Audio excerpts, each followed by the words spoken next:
In part 1 of Experience Columbus through food and drink, I experienced my first cupping circle, indulged in Jenny's ice cream, and tried cow tongue. This time, I'll be getting a taste of the Columbus food truck scene, hanging out on a farm, celebrating National Mead Day, strolling around the North Market, relaxing at a conservatory, and checking out what the Columbus nightlife has to offer. This is Experience Columbus through food and drink, part 2.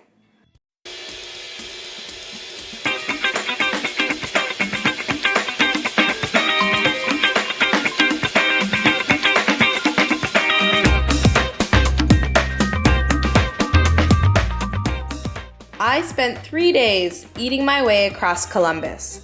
15 meals, a bunch of snacks, and 10 pounds heavier, I developed a sweet spot for this American city. By far, the coolest place I visited during my trip to Columbus was Brothers Drake Meery. The local hangout is a bar and mead production house. Mead is an alcoholic beverage made by fermenting honey with yeast and is in its own class of alcohol. It just so happens that I was at Brothers Drake just in time for National Mead Day. National Mead Day is a day that was invented by the Home Brewers Association. It was a local thing. It was actually, I think, created in Ohio. I'm not positive about that. It's just a day to celebrate mead. All the home brewers want to bring mead back to the forefront, so it's a day to drink and celebrate mead. There's a beer festival every week. There's probably one 3 times a week somewhere, you know? And when's National Mead Day? I believe it's the first Saturday of August every single year. Try some mead. What are you trying right now? Wow, you're trying Ohio. It's a great combination. Great job, you guys. Our traditional mead is just honey, water, and yeast. Our honey is raw and unfiltered. We believe in using the highest quality, as local as possible ingredients that we can. We mix about 680 pounds per fermenter of honey, and then we fill it with water. We rehydrate our yeast, and we mix our yeast in, and then it takes about 2 weeks to ferment. We try not to release our meads until they're at least 7 months old. We're trying to get that up to a year, but we're a young company and we need product to sell. Great, now we have Pawpaw mead. So this is what they call Ohio bottle, and we're going to give it a try. It's amazing. And everyone can do everything, pretty much everything. You know, we can all work hard, we all know how to make all like things. sour, fruity. We are very flexible. It's delicious. That's all the time. Just everyone can do everything. Dining hall is a cross between street food and a casual dining experience.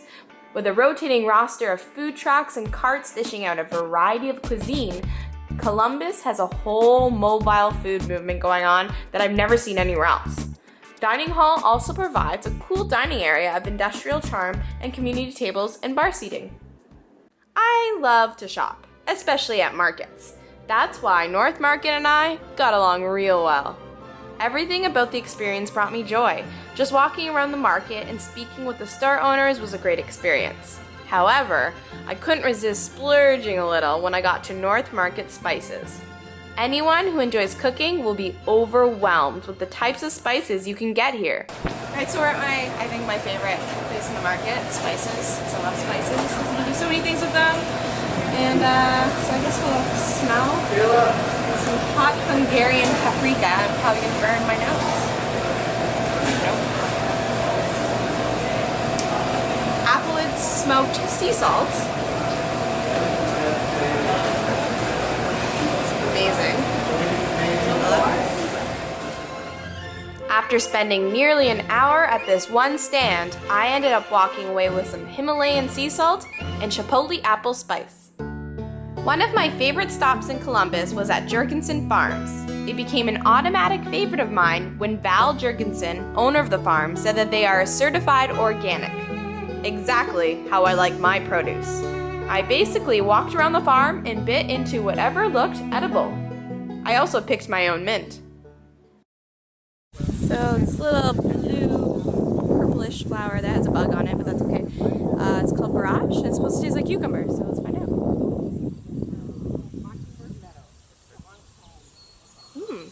It really does. Blackberry right off the bush. Do they pick them really skinny? Or? I've had both. You know, Blue Lake green beans are supposed to be the bomb. Where's a great place to spend a Friday or Saturday night?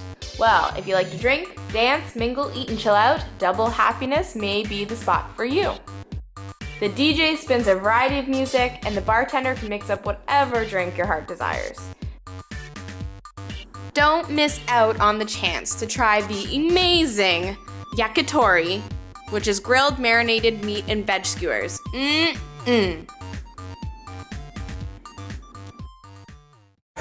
guys, cheers! Cheers to the nightlife.